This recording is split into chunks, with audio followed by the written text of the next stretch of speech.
We respectfully acknowledge that Dakota County Library and its 9 locations are located on the traditional and ancestral lands of Indigenous people. Dakota County resides on land that was inhabited by the Wapakuti and Midwakatoan Dakota people and other Native nations from time immemorial. Seated in a land treaty signed in July of 1851, this land holds great historical, spiritual, and personal significance for its original stewards, the Native nations and peoples of this region. We also want to respectfully acknowledge that Dakota County Library is the namesake of the Dakota people. By offering this acknowledgement, we work towards our value of acting inclusively and our mission of learning, and recognize our collective responsibility to engage our community in the history of the lands of Indigenous people.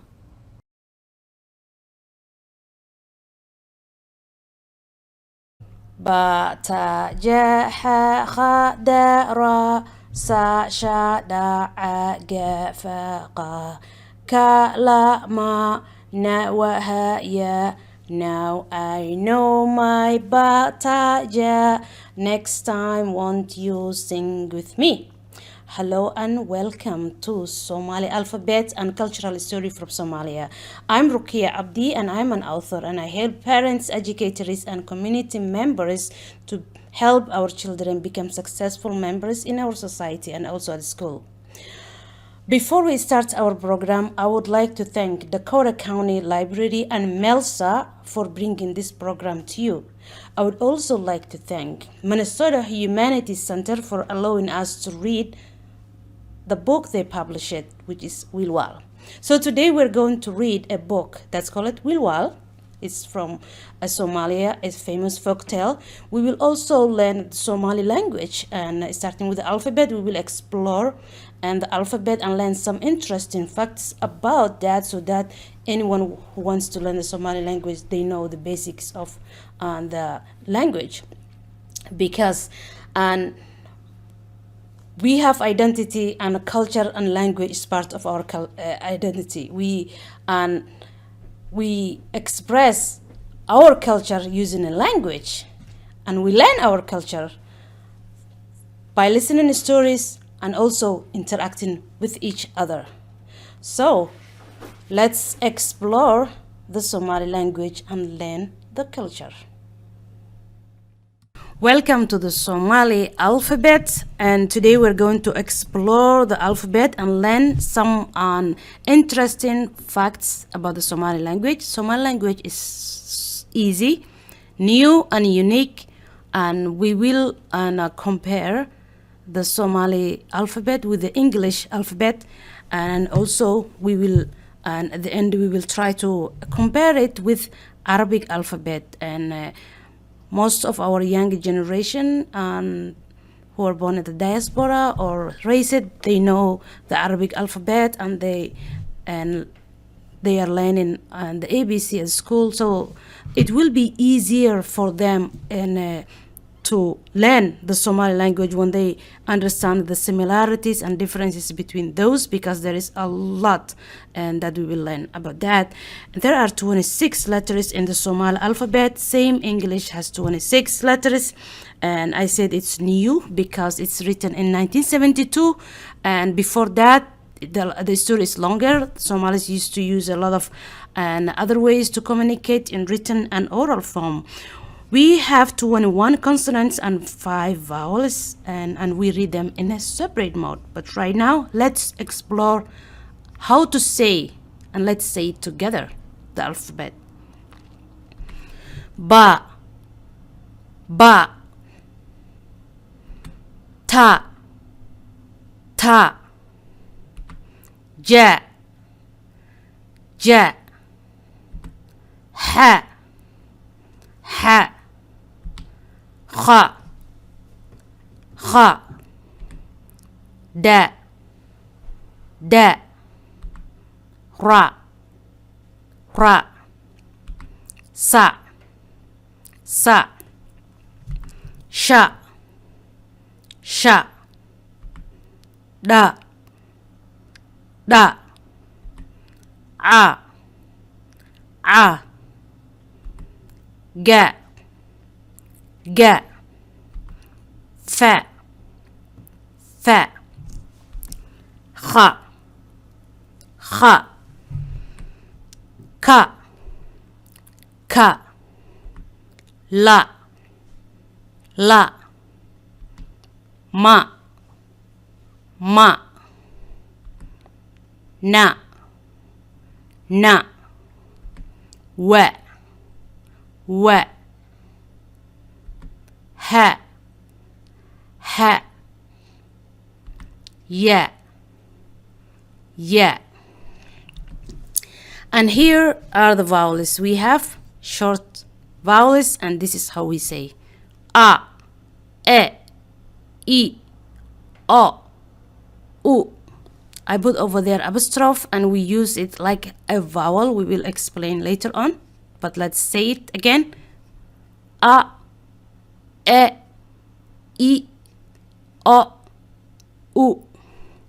We also have long vowels, and this is how we say A, I, O, U.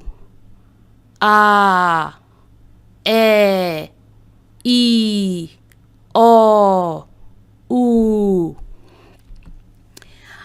I wanna tell you three letters that are part of English language, but they are not part of Somali language, and these are P, V, and Z. And some people, especially the young generation, they write when they write in Somali language, because the Somali language is super easy, because you write what you hear and you read what you see. So P, V, and Z is not part of it, and we need to know that, and as a basic. And the other thing that I wanted to know is like kha, da, sha is also not part of the English language, although when it comes to phonetics we say it. Another interesting fact is we have apostrophe. We use the apostrophe and as like when we're writing short vowel and a long vowel together. Example, aqon, la'an, we use it as a glottal stop. Over here, the interesting fact is the Arabic alphabet in front of us right now.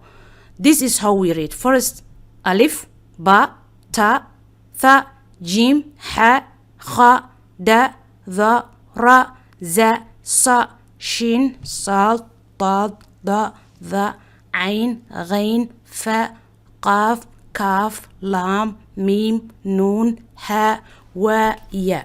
As you can hear, there are several letters that we say the same way.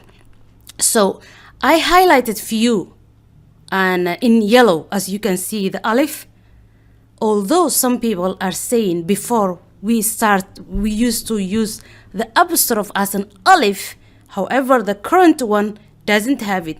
But everything that's not in yellow is exactly kind of the Somali alphabet. It's written differently. It starts from the right to the left, but we write a Latin. So, and the alif is not part, but let's see one similar thing. Ba, we have ba, ta, we have ja, ha, kha, da, we have ra, sa, sha, we have da, a, ga, and then the Arabic is ain, ghain, fa, qaf, kaf, lam, mim, nun, ha, wa, ya. So these are kind of different, and also, and one thing that I would like to leave is like how we are saying some of the sound like ain, qaf, and it's not part of kind of English. And one thing that, and like for example, my name is Rukia, but the reality how you say in my name in Somali is Ruqiyya. You have to sound out the Q. Please try to practice how to say. And Mehat Sanit, thank you so much for tuning in. Wheel Wal, a folktale from Somalia. This story is published in Minnesota and by Minnesota Humanities Center. It's retold by Kathleen Moriarty, and the illustration is from Amin Amir, a famous Somali artist. The translation is from Jamal Adam.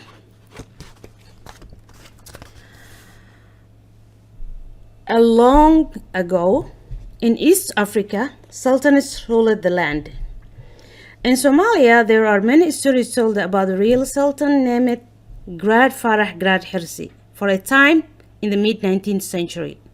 He ruled a region of Somalia. It's common for Somalis to have a nickname or names in addition to a part name. The sultan's nickname, Wilwal, suggested that he was a smart and brave man. It's said that Wilwal was a great leader with the ability to unite people through the use of riddles, like the one shared in this story. He was a real man, but the stories told about him may or may not be real. Do you think this tale is real? Let's figure out. Because sometimes we hear a lot of stuff and we are not sure. A story. It is for a story. Sheko, sheka harir is what we say in Somali. Long ago in Somali province, a sultan named Wilwal was a ruler. He was a clever sultan who sometimes believed that he alone possessed true wit. He enjoyed testing those he ruled in search of a wise man who would be his match. One day, he called all the men of the region together to share a riddle. Bring me one of your sheep's parts. Bring me one part of your sheep, he asked. So as you see, they are all sitting over there listening to Wilwal. He said this sheep's part should symbolize what can divide people or unite them as one. So that is him standing over there telling them, whoever can bring me such a part will be honored as a wise man. Interesting. Everybody wants to be a wise, so let's see what they will do. The men turned to one another, asking, is there such a part that can show this? Rubbing their chins in thought. So it's like they stand and then they said, is there such a part? That's what they do. Like it's like fidgeting, when you're thinking, doing something like that can unite people. And then the men set out to, as they were told, each returned to his own house to slaughter his finest sheep, all hoping to solve the sultan's riddle. One man set aside a plump leg for the sultan, one man picked a shoulder, another chose the liver. It's also normal for Somali people to eat a goat meat. That's one of their favorites. So they choose the best part that they, especially the liver, they eat in the morning. So that is like what they were thinking. So over here, and in this province lived one man who was very poor. He had far fewer livestock than his neighbors, but believed his rule lay in the health and number of his children, so he did not have anything.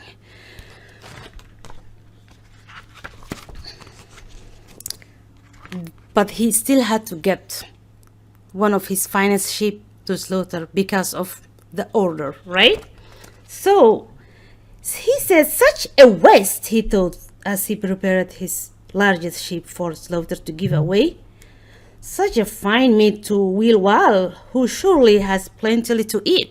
So I was thinking, Wilwal, he already had a lot of stuff. Why we should even waste our time to give him our finest sheep or whatever part? Because, his family needs it, right?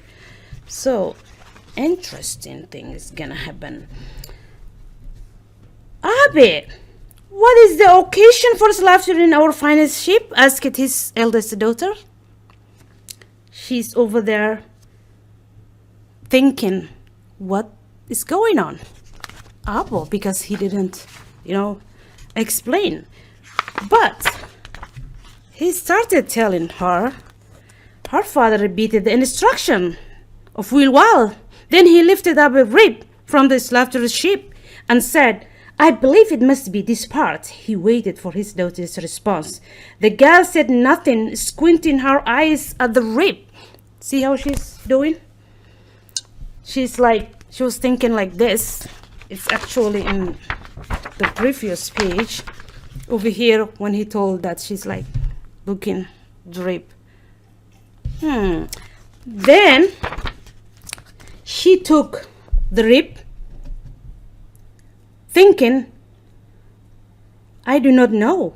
The sheep is part that will symbolize the Sultan he requested, right? But then the girl took the rib from her father, and then she repeated the statement, something that unites men or divides them apart, and then she gave the rib back to her father. After that, she cut the gullet from the sheep and she handed over to her father, saying, give this to Wilwal and he will say that you are the wise man. Her father was shocked. The gullet, cried, the part that connects the throat to the stomach. The gullet is always thrown away. How could his daughter suggest that? Like, he's a little bit confused, like, because that's not something that Somali people eat, right? However, the girl started explaining to him. The first, he said, it will be insult to the Sultan that if we give this thing. No one would ever eat the gullet, certainly. A rib is a more worth offering. Trust me, father, his daughter said, for us, your daughter, I have your good judgment. Just give it to him. The man eyed the pile of meat over there, which would be fine, but he wasn't happy. So, next day, a large crowd gathered in front of Sultan, legs, shoulders, and organs, all the best parts of the fattest sheep. By the way, the fat sheep or the fat meat is considered something good in the Somali culture. So, all the best parts of the fattest sheep were piled high beside him. The poor man waited his turn. He stared nervously at all the meat. He drew lines in the dirt with a stick as he waited. Finally, it was his turn. Like he's like waiting, nervous, like trying to do something, right?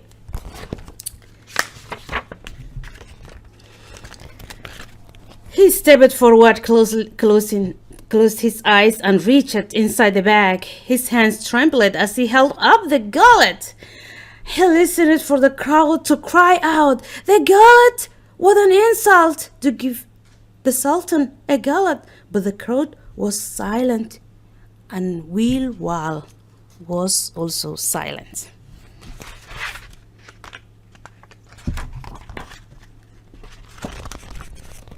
The poor man could not stand the silence any longer. He opened his eyes and saw Wilwal smiling at him. "You are a wise man," Wilwal declared. The poor man's mouth dropped open. "A wise man?" He stared wide-eyed at the gullet in his hand. The Sultan saw the man's confusion and knew he had not made the choice himself. "Who told you to bring me this part of the sheep?" Wilwal asked. Because he was a little bit confused. I'm like, "Oh, I'm a smart man.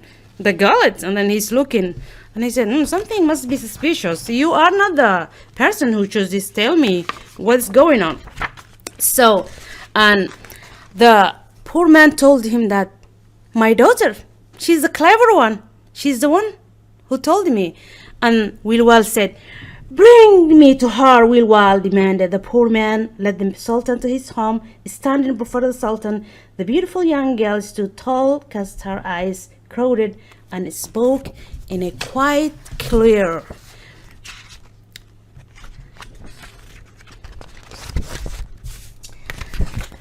She said she's here looking down and explaining, I had my father bring you a sheep gullet because it's truly a symbol of what unites or divides us. There are those in this world who have much and those who have little. When people do not share, they become enemies. But when they share with one another, they can live in peace. The gullet delivers shared food in a hungry stomach.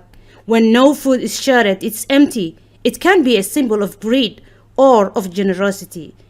Greed or generosity in turn divide people or unite them. Wilwal nodded and placed his hand on her shoulder and said, one day you will rule. You will be ruling this land. And one day it was so. We learned several things today, and one of the things that we learned from the story is the importance of unity, bringing people together. Wilwal and knew and had a talent. He knew riddles and he used them to bring people together. What is one talent? We all possess one thing. Sometimes we don't know. What is one thing you do or you can do that you can bring people together and make a peace? Think about that. We also learned some cultural aspects that were not explicitly told in the story. For example, the daughter of the poor man, when Wilwal went, she was very expressive in her opinion. However, she was looking down. Why? In our culture, looking down is a respectful manner towards adults, parents, and people of power, whoever you're talking to, or anyone that you're respecting. When you're talking, if you look them in the eye, it's considered rude. Opposite over here, if you don't look people, when you're having an interview or talking to them, they may interpret rude. So let's think about respect and ways people talk. We also learned the Somali alphabet and also learned some interesting facts about the Somali language one more time. And I would like to thank the Dakota County Library and Melsa for making this program possible. Thank you so much.